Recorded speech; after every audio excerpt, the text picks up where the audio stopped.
할렐루야. 오늘 종려주일에 주님 만나 뵙기 위해 오신 여러분들을 주님의 이름으로 축복하고 환영합니다. 오늘 종려주일 예수님께서 2000년 전에 예루살렘으로 입성하실 때 수많은 백성들이 주님을 환호하며 호산나 우리를 구원하소서, 다윗의 이름으로 오시는 그 이름을 축복하고 환영했지만 얼마 가지 않아서 배신했던 그런 가슴 아픈 역사를 다시 한번 우리가 기억하는 주간으로 갖고 있습니다. 이어지는 우리 고난주간에도 그 주님의 고난에 함께 동참하는 의미에서 저희가 특별한 새벽 기도회로, 새벽 예배로 모입니다. 주보를 참여하셔서 원래 5시 반에 모였으면 우리 한 10분 정도 땡겨서 새벽 시간에 열심히 찬양하고 말씀 듣고 기도하는 그런 시간을 가질 수 있게 되기를 바라고요. 금요일 날에는 성금요일 예배로 저녁에 또 예배가 드려지게 됩니다. 다른 예배들 참고 생략이 되고 다른 시니어 목요 예배 또 여성 금요 예배 다 고난주간 순서들로 대체가 되게 됩니다. 그래서 금요일은 저녁에 우리 7시 반에 모이게 되고요. 시니어 목요 예배 아침 예배는 휴강하게 됩니다. 참고하시기를 바랍니다. 그리고 다음 주에 우리 부활절 당일날 오후 5시에 연합성가대 칸타타 부활이 단위에 세워지게 됩니다. 많이 참석해 주셔서 주님의 고난 부활에 동참하는 이 시간 되기를 바라고요. 또 앞뒤로 만난 음식도 또 준비되어 있으니까 함께 기쁘게 교제하는 시간도 가질 수 있게 되기를 바랍니다. 네, 저희가 원래 grow, G-R-O-W 한 단어씩 매주마다 이렇게 진행을 하려고 했는데 지난주에 말씀을 나누다 보니까 미처 다 못 나눈 부분들이 있어서 이 목표에 해당되는 G, 골에 해당되는 부분을 하나를 더 제가 애드를 해서 오늘 스마트 목표라는 제목으로 한 가지 더 목표에 해당되는 부분을 더 나누고자 합니다. 여러분, 이런 생각을 해보시거나 또 이런 질문을 해보신 적이 있는지 모르겠습니다. 예수님, 나를 구원해 주셔서 참 감사한데 근데 왜 구원하셨어요? 질문. 어디다 쓰려고 구원하셨어요? 이런 거죠. 누가 물에 빠져서 막 허우적거리고 있는데 그 사람을 확 건져냈단 말이에요. 건짐을 받은 사람이 나 왜 살려냈어요? 라고 얘기하는 거와 똑같은 거예요. 그냥 죽게 내버려뒀으면 이 꼴 저 꼴 다 안 보면 그냥 죽을 수 있었는데 살려놔가지고 내가 이 험한 세상 계속 살아야 되는데 도대체 어디다 쓰려고 나를 구원하셨어요? 라는 거죠. 주님의 목적, 주님은 목적이 이끄는 삶을 사셨다고 지난 시간에 말씀을 드렸죠. 예수님의 이 땅에서의 삶의 목적은 죄 많은 모든 인류를 그 죄로부터 구원하고 영생으로 이끌기 위한 그런 목적으로 이 땅에 오셨고 그 목적을 향하여 이쪽에 있군요. 목적을 향하여 끝까지 달려나가시는 그러한 삶, 목적이 이끄는 삶을 사셨다고 했어요. 그럼 그 목적을 주님은 다 이루셨는데 그럼 우리의 목적은 무엇이냐? 그렇게 살림을 받은 우리의 목적은 무엇인가? 고린도후서 5장 9절 말씀을 같이 한번 오늘 본문인데요. 같이 한번 읽도록 하겠습니다. 시작. 그런즉 우리는 몸으로 있든지 떠나든지 주를 기쁘시게 하는 자가 되기를 힘쓰노라. 몸에 있든지 떠나 있든지 살아 있든지 죽든지 주님을 기쁘시게 하는 그런 인생을 살자는 거예요. 지난 시간에 그래서 우리 삶의 목적은 두 가지. 하나님의 영광을 드러내고 가리지 않고, 조명이 저를 딱 비추고 있는데 조명이 나를 빛이 올 때 빛을 가리거나 반사되는 것을 또 가려서 영광을 가리운다. 제가 하나님의 영광을 가리우는 자가 되지 않게 해주세요 라고 얘기할 때 그런 뜻이에요. 하나님의 영광이 오는 것도 가리고 나가는 것도 가려서 하나님의 영광을 가리우는 어두컴컴한 존재로 사는 게 아니라 하나님의 영광을 드러내는 자, shining star, 빛나는 별과 같이. 내가 광원은 아니에요. 그렇지만 광원으로부터는 그 놀라운 빛을 리플렉트하는 사람, 반사하는 사람, 드러내는 사람으로, 드러내는 자로 사는 것, 이게 모든 피조물의 존재의 목적이라는 거예요. 하나님의 영광을 찬양하고 찬송하고, 그래서 영광이 왔잖아요. 저에게 하나님께서 자신의 모든 것을 나에게 투자해서 집중하여서 당신의 형상과 비슷하게 유사하게 당신의 영광을 우리에게 주셨기 때문에 리플렉트하면서 다시 영광을 돌려드린다라는 의미예요. 내가 더 추구하는 게 아니라 원래 하나님이 것이었던 거를 그대로 돌려드리는 거에 불과하는 거죠. 내가 영광을 만들어낼 수 있는 게 아니라 영광을 그저 드러내는 거예요. 하나님께서 주신 거니까 그대로 돌려드리고 드러내는 자인 것이죠. 또 한 가지는 영원히 그분과의 관계를 즐거워하는 것, 그분을 인조해하는 거예요. 그분이 주신 모든 좋은 것, 그분과의 관계, 그분과 함께 동행하는 삶, 이걸 우리가 즐거워하면 하나님이 기뻐하신다는 거예요. 우리가 자녀들이 지가 알아서 잘 살고 잘 행복하고 내한테 보태주는 거 없어도 자기가 좋은 자매 만나서 형제 만나서 아주 아름답게 행복하게 주님을 잘 섬기면서 잘 살고 잘 먹고 잘 살면 그거 보는 것만으로도 내게 큰 행복이라는 거죠.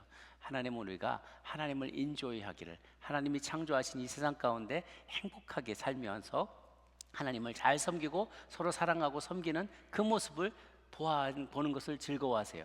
그래서 하나님의 영광을 드러내고 그분과의 관계를, 그분이 주신 세상 안에서 즐겁게 살아가는 것, 하나님 그것을 우리의 존재의 목적으로 여기신다는 거죠. 그래서 이 목적을 이루기 위해서 각 개인에게 다양한 목표를 상정하면서 살아가야 돼요. 이것이 비전, 커다란 위에 해당되는 것이 미션에 해당되는 목적이고, 비전은 목표에 해당되는 거예요. 목표들이 쌓아 올라갈 때 목적을 이루게 되는 것이죠. 그래서 오늘 그 목적에 해당되는 목표를 이루는 방법에 대해서 조금 더 구체적으로 스마트, 이니셜로 스마트로 요약해서 말씀을 나누고자 해요. 제가 만들어낸 아이디어가 아니라 1981년에 조지 도란, 어서 밀러, 제임스 커닝햄이라는 분들이 쓴 아티클에서 나왔어요. There's a smart way to write management goals and objectives. 매니지먼트를 하기 위해서 회사나 이런 것을 매니지먼트를 잘 할 때 골과, 그러니까 우리로 치면 목적과 목표를 잘 기술할 수 있는 스마트한 방법이 있습니다. 스마트 웨이가 있다. 그래서 스마트로 이니셜로 쓴 거죠. 칼라 목사한테 돈 많이 들었습니다. 이거 값 버리지 마시고 잘 간직하시길 바랍니다. 잘 설명이 오늘 5가지 포인트가 잘 요약되어 있고요. 뒷면에 적용 사례가 있습니다. 그런 내용들과 참고로 삼으시면서 오늘 말씀을 같이 들으시면 좋겠습니다. 첫 번째, 목표는 구체적이어야 한다. specific. 목표는 구체적이어야 한다는 거예요. 범주를 너무 크게 잡거나 모호하게 잡아버리면은 안 되는 거예요. 그럼 목표를 달성하기가 너무 어려워요. 그럴 경우에 모호한 목표를 더 작은 단위로 세분하게 만들어 놓으면 목표를 달성하기가 더 쉬워지는 거죠. 전에도 한번 제가 나눈 적이 있었는데요. 저희 전에 선비던 교회에 장로님 댁에 신방을 갔는데 아이들 막 6, 7살밖에 안 되는 꼬맹이들이 있어가지고 어른들하고만 예배 드립시다 그랬더니 꼬맹이들이 성경책을 다 들고 테이블에 모이는 거예요. 남자애 둘이가. 그랬더니 너네도 예배 드리려고? 그랬더니 얘들도 예배 드린다는 거예요. 그래서 안 그래도 말씀 전하는데 아멘 아멘 하고 꼬맹이들이 너무 아멘을 잘하고 반응을 잘하니까 눈을 또이 뜨고 그래서 너무 제가 은혜를 받아서 돌아가면서 이제 끝나고 나서 기도 제목 하나씩 내시다 그랬더니 장로님은 회사의 어떤 일들 위해서 중보기도 요청하시고, 우리 권사님은 교회에서 하는 어떤 사역이 있는데 그 사역을 하나님이 도와주시라고 요청을 하는 거예요. 근데 첫째 아이가 있는데 큰 아이가 너는 뭘 위해서 기도할래? 그랬더니 세계 평화를 위해서요. 그래서 내가 웃으면 안 되는데 그 얘기를 딱 듣는 순간 막 웃음이 터져 나오는 거예요. 세계 평화, 그치? 우리가 세계 평화를 위해서 기도해야지. 근데 너는 어떻게 할 건데? 그래서 너는 그거를 세계 평화가 좋은 것이고 마땅히 해야 되는데 그것을 위해서 너는 어떻게 할 거고 무엇을 위해서 구할 건데? 라고 물어보았던 기억이 나요. 우리가 원대한 목표를 갖는 것 좋아요. 근데 너무 범위가 크면 내가 어떻게 할 것인지 목표가 설정이 안 되는 거죠. 목표와 기대치를 분명히 해야만 목표에 도달할 수가 있어요. 너무 광범위하면 목표를 놓치기가 어렵죠. 또 나 혼자 추구하는 목표가 아니라 여러 사람이 같이 공동체가 함께 추구하는 목표라면 이것을 분명하게 구체적으로 기술해 놓아야 여러 사람이 오해하지 않고 한 페이지 안에서 같은 이해를 가지고 목표를 향해서 달려나갈 수가 있는 것이죠. 예를 들면 등산을 하려고 하는데 등산로는 어느 루트를 타게 될지 정상까지 가는 소요 시간이 얼마나 되는지, 가는 길은 러프한지, 바위가 산이 있는지, 기온은 어떻게 되는지, 옷은 어떤 걸 입고 가야 되는지, 날씨는 어떨지, 이런 것을 생생하게 내가 조사하지 않고 미리 준비하지 않으면 목표를 이루기가 어려워지는 거죠. 사람을 화성에 보내겠다고 요즘들 얘기를 해요. 그래서 과학기술이 발달하면 화성에 잘 도착하겠지 하고 막연하게 생각하는 게 아니라 구체적으로 생각하는 거죠. 화성에는 중력이 어느 정도인가? 지구의 8분의 3 정도가 된다 그래요. 거기 가면은 우리 똑같이 숨 쉬며 살 수 있을까? 어렵다는 거예요. 또한 바깥에 노출되면 방사능에 피폭이 된다는 거죠. 그리고 화성은 금방 갈 수 있나? 7개월, 8개월이 걸린다는 거예요. 그것도 약 26개월 만에 이 궤도가 두 개가 제일 가까이 가는 때가 있을 때, 그때 건너가면은 한 6, 7개월이 걸린다는 거예요. 그럼 가는데 6, 7개월, 한 26개월 정도를 좀 한 2년 이상을 기다렸다가 다시 와야 되는데 그 타이밍을 놓치면 또 26개월을 기다려야 된다는 거죠. 이런 것들을 다 고려해야만 한다는 거예요. 그러면 우리가 갔을 때 이 투자를 해서 거기 갔는데, 가서 우리가 투자금을 어떻게 회수하느냐, 거기 아주 희귀 광물들이 있어서 그것들을 가져올 수 있느냐, 여러 가지를 조사해보고 어디다 랜딩하는 게 제일 좋냐, 낮과 밤의 기온차가 그렇게 심하다는데 거기서 생존할 수 있겠느냐, 물을 발견할 수 있느냐, 이 구체적인 이 목표, 세부 목표들이 있어야 사람을 화성에 보낼 수도 있고 달나라에도 보낼 수 있고 여러 가지를 할 수 있는 것이죠. 목표는 바람직한 희망이 아니고 구체적으로 제시가 되어야만 해요. 그래서 지금 해나가는 이 목표가 나중에 궁극적인 목적에 어떻게 부합하고 기여하게 될지를 계속 생각해야만 한다는 것이죠.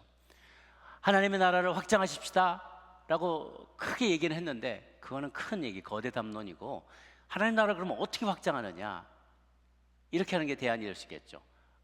우리 지역사회에 하나님의 공의를 이룰 수 있도록, 하나님의 정의가, 하나님의 또 사랑이 곳곳에 다 미칠 수 있도록 클락스톤의 난민에 온 사람들의 자녀들을 위한 방과후 수업을 진행합니다.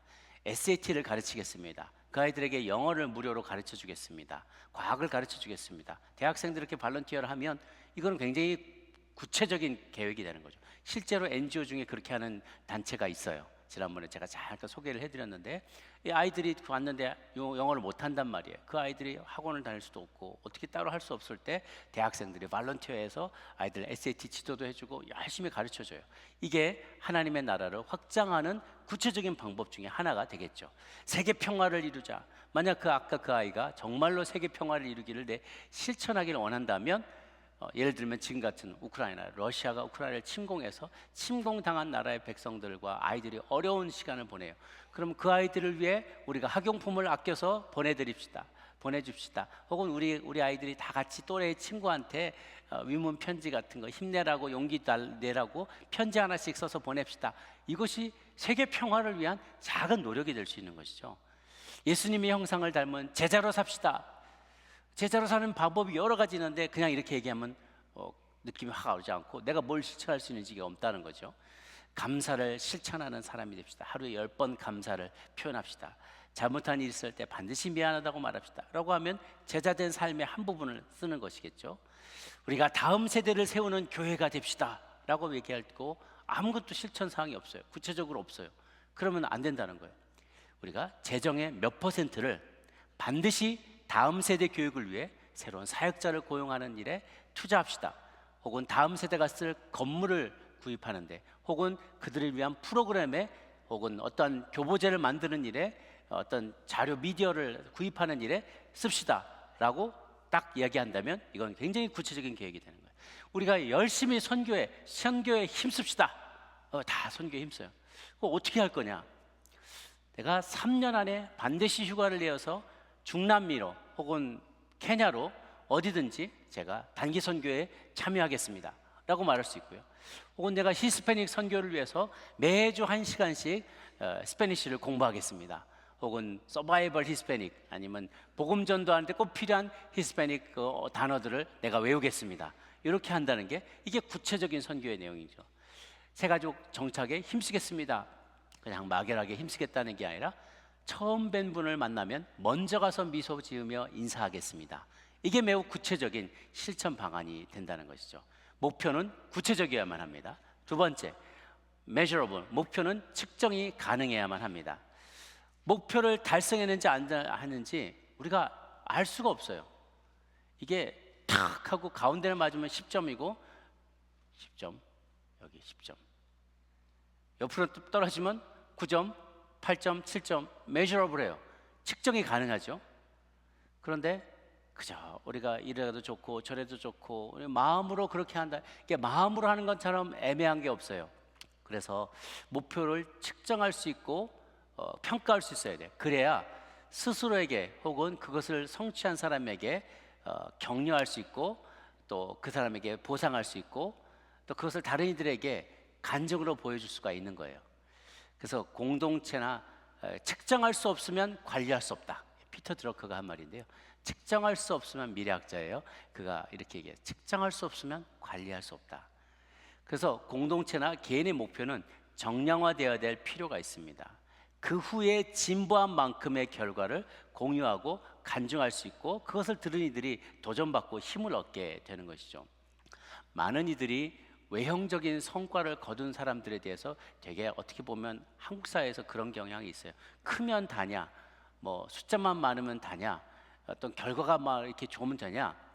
우리는 내실이 있다. 우리는 더 많이 사랑하고 우리는 작지만 더 열심히 사랑하고 더 섬기는 그런 모임이다 라고 얘기할 때가 있어요. 어떨 때는요 그것이 실제일 수도 있지만 그냥 그것이 질시 때문일 수도 있고 그냥 정신승리일 때도 있어요. 사실 실제로 그렇게 하지 못하는데 우리는 그냥 마음은 그런 거야. 마음이 더 중요하지 외적인 게 뭐 중요해. 그 마음을 어떻게 표현하고 어떻게 증거로 삼느냐라는 것이죠. 그래서 이것이 다 모든 것을 측량할 수 있는 것은 아니지만 내가 measurable하고 목표를 측정 가능하게 내어놓을 때 그것을 보고 듣는 모든 이들이 도전을 받을 수 있다는 거예요.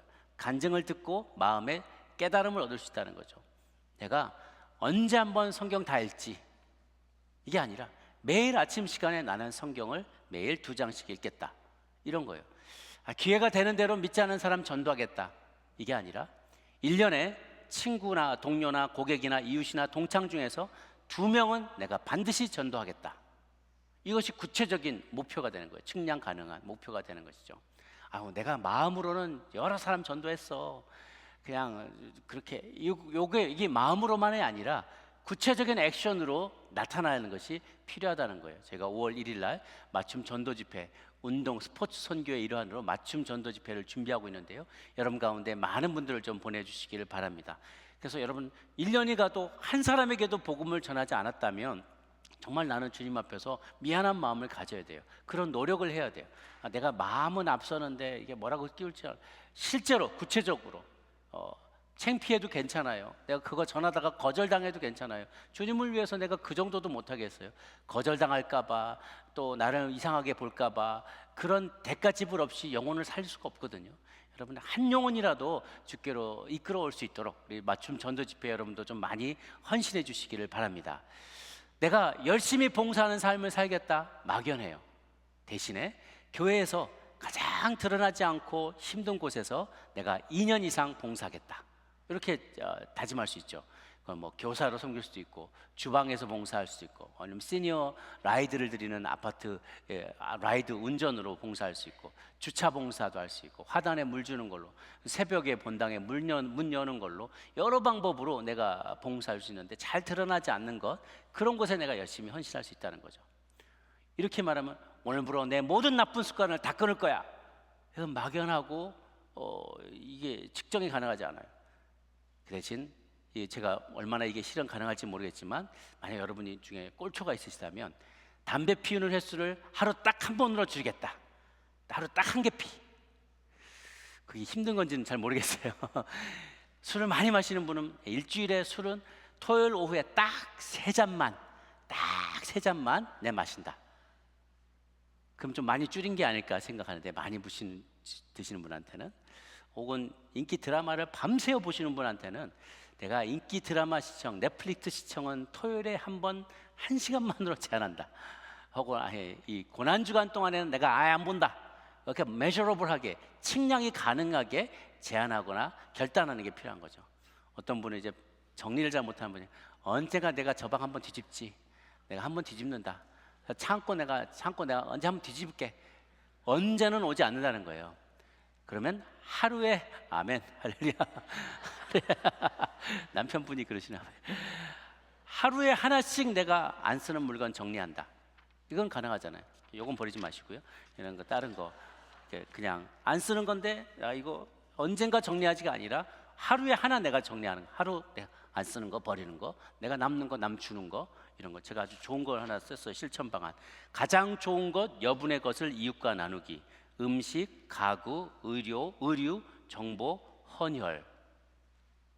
가장 좋은 것 여분의 것, 헌혈. 그죠? 여러분의 피도 나누는 것. 이런 것들이 구체적인 실천 방안이 될 수 있는 거죠. 세 번째는 achievable, attainable. 이건 뭐냐면 목표는 달성이 가능해야 된다는 거예요. 달성이 가능해요. 그러니까 성취가 가능해야 되고 그것이 또한 지속적으로 가능해야 된다는 거예요. 그러니까 달성 가능한 목표를 구체적으로 제시하지 않는 것은 단지 그냥 열심히 하겠다는 의지의 표현에 불과해요. 최종 목적을 살펴서 현실적인 내 능력 내에서 이 목표를 세워나가는 게 중요하죠. 그래서 너무 지나치게 감정에 휩싸이거나 설득력이 없어서 달성할 수 없는 목표를 삼아서는 안 돼요. 어떨 때는 또 너무 고상한 목표만을 그래도 적어도 크리스찬의 목표는 이렇게 좀 고상한 게 있어야 되지 않아? 그것만도 아니에요. 중요한 포인트는 뭐냐면요, 작은 승리의 경험을 쌓아올라가는 거예요. 작은 성공의 경험을 축적해 가는 거예요. 이것을 쌓고 또 쌓았다가 보면은 목표를 이루는 데 자신감이 생기게 돼요. 한꺼번에 불가능한 목표를 엄청난 목표를 세웠다가 그걸 당연히 실천을 못하면 그 다음에 낙심하고 좌절하고 역시 나는 안 돼 라고 다시 시도하지 못하는 우를 범하게 되지요. 그래서 차라리 내가 내적인 외적인 한계를 인정하면서 성취 가능한 것, 그리고 또 지속 가능한 것을 목표로 삼는 것이 중요해요. 한 달 동안 내가 매일 새벽 예배에 참석하겠다. 너무 귀한 결단이지만 집이 교회에서 2시간 떨어져 있는 분이라든가 혹은 아침에 애들을 계속 학교에 라이드를 해줘야 된다든가 그러면은 방학 때밖에 지킬 수 있는 목표가 아니죠. 그래서 지속 가능한 목표가 아니야. 차라리 내가 일주일에 수예배, 토예배는 꼭 참석하겠다. 아니면 온라인으로 바이블 칼리지를 꼭 참석하겠다든가 이런 달성 가능한 목표를 세울 수 있습니다. 우리 부서의 교육부 학생이 한 50명 되는데 1년 내에 500명으로 만들리라. 달성 가능한 목표가 불가능하지는 않지만 어려운 일이죠. 그럼 낙심해서 다시 시도할 힘을 못 얻을 거예요. 그래서 차라리 1년 안에 내가 100명까지 늘리도록 우리 아이들 다 같이 새 친구 전도에 힘쓰자 이렇게 얘기할 수 있어요. 동영 모임을 하는데 한 3년 안에 내가 분가할 수 있도록 동영원 모두가 전도에 힘씁시다 이렇게 얘기할 수 있다는 거예요. 실제로 이제 수색 구조견은요, 지진이나 테러 공격 같은 재난을 당했을 때 생존자를 찾도록 이제 훈련을 받는데 걔가 그냥 아무리 찾아도 아무도 못 찾잖아요. 그러면 제풀에 꺾여가지고 더 이상 찾을 노력을 안 한대요. 그래서 훈련시킬 때부터 그 조련사 중에 한 사람을 일부러 그 잿더미 같은 데다가 벽돌 같은 데 밑에다 딱 숨겨놔요. 그래서 걔가 이렇게 가다가 냄새 맡고 하다가 여기서 딱 발길질 막 하면 여기 있다고 막 표시를 하면 모르는 척하고 뚜껑을 딱 열어보다가 여기서 찾았다고 막 박수 쳐주고 먹을 거 주고 막 고기 주고 이러면 걔가 막 너무너무 신나서 그 다음에 또 어딨나 막 찾으러 다닌다는 거예요. 동기부여가 필요하다. 우리 개 비유해서 죄송합니다. 우리는 하나님이 더 창조하는 더 존귀한 존재잖아요. 하나님께서 우리에게 작은 목표를 하나 둘 이뤄나가면 이것이 축적이 되면 자신감이 쌓이게 돼요. 백날 한 달 안에 10kg를 빼리라. 도저히 불가능하잖아요. 그러면 낙심한다고요. 그냥 한 1kg 정도, 한 500g 정도 빼겠다. 그럼 이거 성취하면 그 다음에 자신감이 생겨서 더욱더 건강을 챙기게 되는 것이죠. 그래서 우리가 이렇게 어치버블한 목표를 가진 게 중요하고요. 네 번째, relevant or realistic. 목표는 현실적이고 또 이것이 나와 관계 있는 것이어야 된다. 현실적인 것. 어치버블하고 리얼리스틱 이게 좀 비슷한 부분이 3번과 4번이 비슷한 것이 있는데요. 목표는 현실적이어야 된다. 달성 가능하지만 달성이 가능한데 내가 가진 모든 것을 희생해 줄 수 있다면 이건 비현실적인 목표가 되는 거죠. 내가 뒷산도 안 올라가 본 사람이 어느 날 1년 안에 에베레스트 산을 등정하겠다. 이거는 도저히 비현실적인 목표인 거예요. 지난 10년 동안 동네 한 바퀴도 뛰어보지 않은 사람이 1년 안에 마라톤을 완주하겠다. 이것도 비현실적인 목표는. 못하는 건 아니에요. 에베레스트 산을 1년 안에 그냥 미친 듯이 올라가고 뭐 마라톤을 심장이 터지지 뛰고 나서 산 정상에서 장렬히 전사할 수 있어요.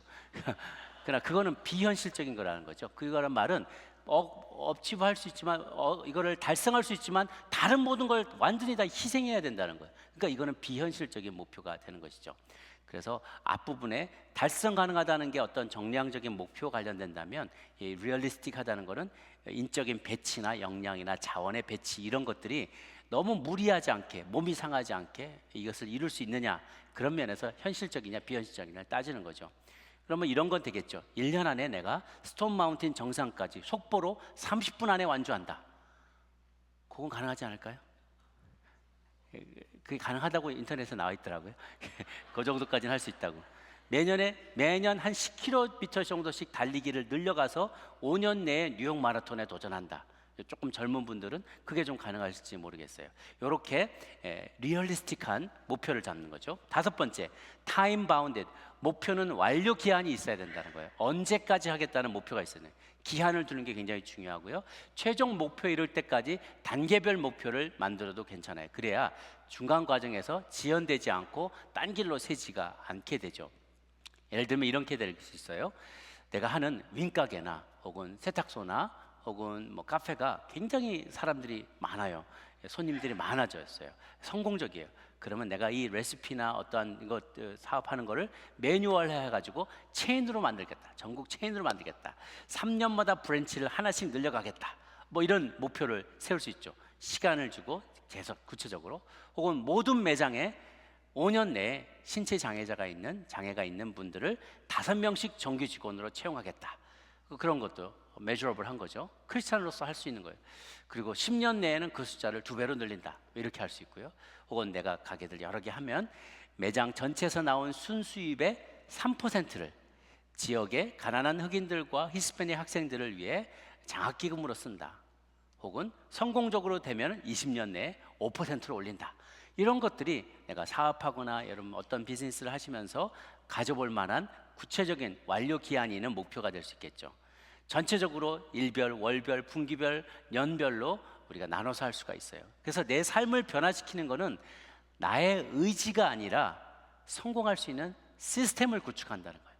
시스템이 그것을 이룬다는 거예요. 매일의 루틴이 나의 어떤 목표를 이뤄내고 목적에 더 가깝게 이끌어 준다는 것이죠. 그러니까 내가 어떠한 성공을 가졌다 하더라도 더 큰 성공을 향해서 하나님께서 내게 주신 것을 향하여서 목표를 향해서 끝까지 달려가는 것이 바로 크리스찬의 멋진 삶이라는 거예요. 빌립보서 3장 13절 14절 같이 한번 읽도록 하겠습니다.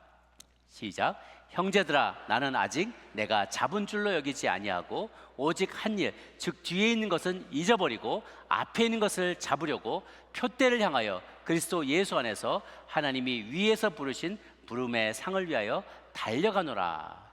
사도 바울은 자기 평생에 참 많은 교회를 세우고 참 많은 사람들에게 복음을 전했는데 뒤에 있는 일, 자기가 한 일은 다 잊어버리고 앞에 있는 것을 향하여 달려가고 표대를 향하여 달려가는데 부르심의 상을 위하여 달려가노라. 끊임없이 달려가는, 끝까지 자신의 생애를 마칠 때까지 달려가는 것을 멈추지 않았던 삶을 살았어요. 그래서 우리가 이 완료 기한을 두면서 하나님이 주신 목적을 계속해서 이뤄나가는 거예요. 은행에서 빚진 것이 있다면 10%, 올해 안에 빚의 10%를 갚겠다. 혹은 1년 안에 10의 1조를 나는 1년 안에 혹은 2년 안, 3년 안에 1%를 올려서 드리도록 한다. 이런 목표 하나를 이렇게 해도 되는 거예요. 매일 아침 7시부터 7시 반 사이에 반드시 그날의 큐티를 한다. 완료 기한, 시간 개념을 도입할 때 우리는 스마트하게 목표를 세우고 또 성취해 나갈 수가 있는 것이죠. 그림을 다시 한번 보면 매우 구체적으로 그리고 측량할 수 있게 A, 이룰 수 있는, R, 의미 있는, 그리고 T, 마감이 정해진 이것으로 우리가 실천할 수 있고 다양한 실천 사례들을 제가 적어 놓았으니까 참고하시길 바라요. 그런데 이쯤 되면 여러분의 마음에 자연스럽게 떠오르는 질문이 있을 거예요. 내가 계획을 세우는 것과 그러면 하나님의 뜻을 이루는 것이 어떤 관계가 있느냐라는 거예요. 내가 계획을 세우는 것과 하나님의 뜻을 이루는 것이, 왠지 크리스찬인데 내가 계획을 세우면서 살아간다면 좀 이렇게 믿음 없는 사람처럼 보이거나 들리기가 쉬워요. 아니, 우리가 하나님을 의지하는데 내 계획을 의지하지 말고 내 생각을 의지하지 말고 하나님을 의지하라고 했는데 하나님께 맡겨드려야지 왜 하나님을 못 믿고 내가 나서서 일을 계획하려고 하느냐라는 질문이 있을 수 있는 거죠. 그런데 가만히 생각해 보면요, 하나님은 참 계획쟁이셨어요. 철저한 계획쟁이셨어요. 계획을 좋아하시는 정도가 아니라 태초부터 온 인류의 역사를 다 계획하셨어요. 온 세상의 기초를 놓으시기 전부터 이미 수많은 계획이 있었어요. 그리고 하나님은 그 계획을 이뤄가시고 성취하는 것을 좋아하세요. 거기에 온 인류의 죄악을 예측하셨고 인류가 다 죄 지어서 죽을 수밖에 없는 운명 가운데서 그들을 구원하기 위해 예수님께서 직접 오셔서 십자가를 지고 죽으시는 것까지 그 모든 계획 안에 다 포함되어 있었다는 거예요. 시편 33편 11절을 같이 한번 읽도록 하겠습니다. 시작. 여호와의 계획은 영원히 서고 그의 생각은 대대에 이르로다. 아멘. 또 예레미야서 1장 5절도 읽도록 합니다. 시작. 내가 너를 모태에 짓기 전에 너를 알았고 내가 배에서 나오기 전에 너를 성별하였고 너를 여러 나라의 선자로 세웠노라 하시기로. 이 계획은 비단 선자에게만 해야 된다는 것이 아닙니다. 우리 모두의 인생에 포함되고 해당되는 것이에요. 하나님 우리를 향한, 각 사람을 향한 놀라운 계획을 이미 다 갖고 계셨다는 거예요. 태어나기도 전에, 모태에서 내 티슈가 생성되기도 전에 하나님 우리 모두를 향한 특별한 계획을 갖고 계셨어요. 그 계획은 한 사람에게뿐만 아니라 나라와 민족과 열방들을 향해서도 다 있고요, 동시대의 모든 사람을 위한 계획이 있을 뿐만 아니라 역사적으로 크로니클러도 모든 시대 간의 역사 가운데도 하나님은 계획을 세우셔서 이것이 이루어지도록 하셨다는 거죠. 그래서 하나님의 그러한 형상을, 기질을 닮아서 창조된 우리에게서도 하나님은 동일한 삶의 모습을 기대하십니다. 계획하라는 거예요. 우리에게 생각할 지성을 주셨어요. 이성을 주셨어요. 분석하고, 사태를 분석하고, 상황을 분석하고, 또 미래를 대처하고 준비할 수 있도록 그러한 이성을 주셨다는 것이죠. 그래서 그 이성을 가지고 배우고 학습한 것을 토대로, 또 말씀을 읽으면서 깨달은 하나님의 성품을 토대로 어떻게 하면 우리가 그리스도의 영광을 잘 드러낼 수 있을지 목표를 정하고 계획을 세워나가기를 원하셨다는 거죠. 보면은 바울도 선교할 때 막무가내로 선교하지 않았습니다. 교회를 세울 때 자기의 원칙이 있었어요. 로마서 15장 20절 말씀을 같이 한번 볼까요? 시작. 또 내가 그리스도의 이름을 부르는 곳에는 복음을 전하지 않기를 힘썼노니 이는 남의 터 위에 건축하지 아니하려 함이라. 그래서 바울이 선교를 할 때 사도행전을 우리가 보면서도 그는 복음의 불모지만을 찾아다녔어요. 복음이 전하지 않은 곳을 열심히 찾아다니면서 교회를 개척했죠. 1차로 선교여행을 다녀오고 나서 2차로 돌아갈 때 분명한 목표가 있었어요. 먼저 씨앗을 뿌렸고 제자들을 키워놓던 그곳을 돌아가면서 다시 그들의 신앙을 견고하게 하기 위한 목표를 가지고, 분명한 목표를 가지고 그것을 다 돌아간 것이죠. 근데 2차로 나가면서 계속 계획을 세웠고 그를 따라갔던 사역의 여정이 있었는데 여정에 중대한 변화가 있게 되었어요. 본래 계획했던 도시대로 이렇게 쭉쭉쭉 가려고 하는데 아시아로 가려는데 성령이 막으셔. 딴 데로 가려더니 거기도 막으셔.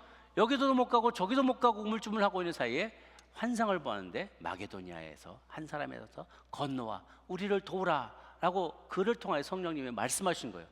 바울이 놀라운 점은 무엇이냐면 자기 계획이 다 있었어요. 이렇게 가고 여기 찍고 돌아서 찍고 와야지 했는 계획이 있었는데 찍으려다 못하니까 건너와 우리를 도우라니까 그 즉시 계획을 바꿔서 건너가 유럽 최초로 복음을 전하게 되는 것이죠. 그 말은 어떠한 태도냐? 나는 계획을 세워요. 그렇지만 성령님이 언제든지 바꾸시면 그 즉시 빛의 속도로 순종하며 하나님의 계획을 나의 계획으로 받아들이는 태도가 필요하다는 거예요. 그는 제 발로 걸어서 로마에 가 복음을 전하려고 했어요. 그런데 웬걸 죄수로 사로잡혀서 로마 감옥에 수감됐는데 다른 방법으로 황제를 아련하고 또 복음을 황실에도 전할 수 있게 된 것이죠. 그래서 잠언 16장 9절의 말씀이 너무나 의미 있는 말씀입니다. 같이 한번 읽도록 하겠습니다. 시작. 사람이 마음으로 자기의 길을 계획할지라도 그 걸음을 인도하는 자는 여호와시니라. 아멘.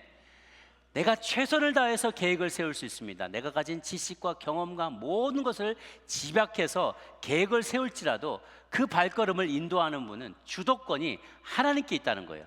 우리 이것을 인정해야만 합니다.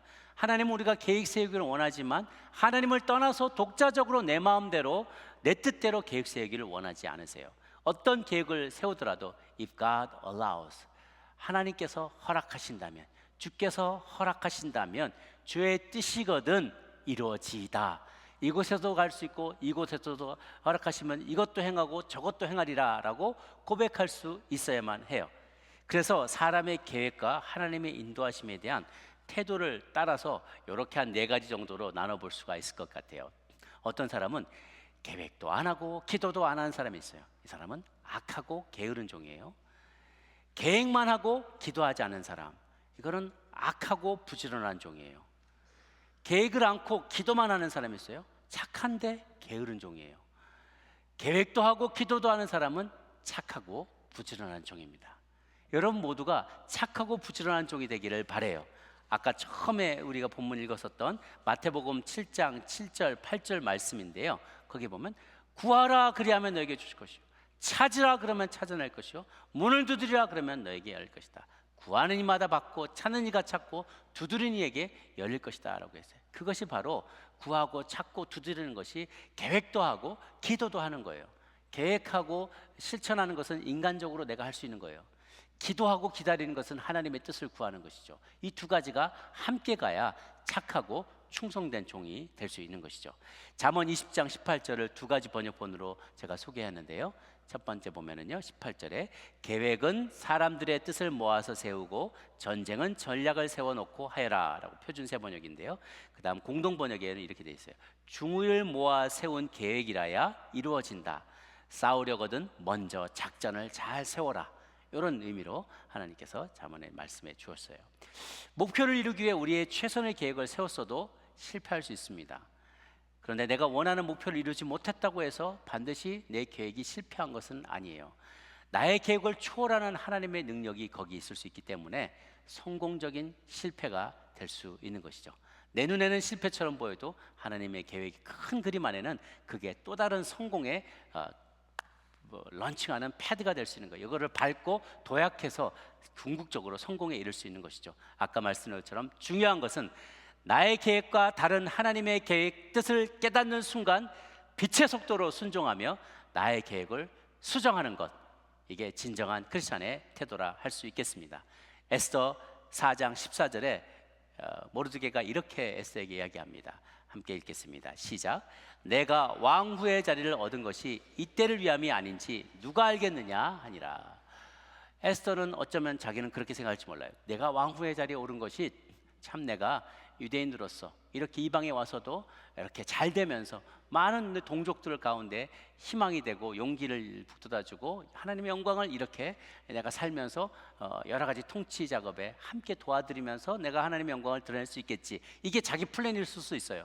그런데 그게 아닐 수 있다는 거예요. 너의 플랜은 네가 왕후의 자리를 얻은 것은 지금 이때 네가 목숨을 걸고 왕에게 찾아가서 네 백성을 위해서 간구하고 금식하면서 간구하고 그들을 살려달라고 얘기해서 네 백성들의 죽음을 면하게 하는 것, 이게 네가 지금 왕위에 오른 하나님의 계획일지도 누가 아느냐라고 얘기를 하는 것이죠. 그러니까 나의 계획과 하나님의 계획이 다를 수가 있다는 거예요.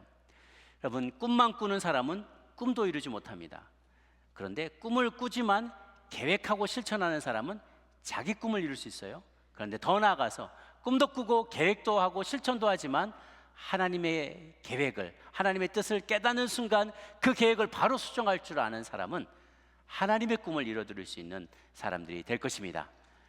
내 모든 삶의 주도권을 하나님께 맡겨드리고 그분의 주도권을 인정하며 주님께서 주시는 계획과 뜻을 쫓아서 나의 계획을 언제든지 수정하며 순종할 수 있는 마음의 태도를 가진 여러분들에게 하나님의 크신 축복이 가득할 줄로 믿습니다. 기도하겠습니다.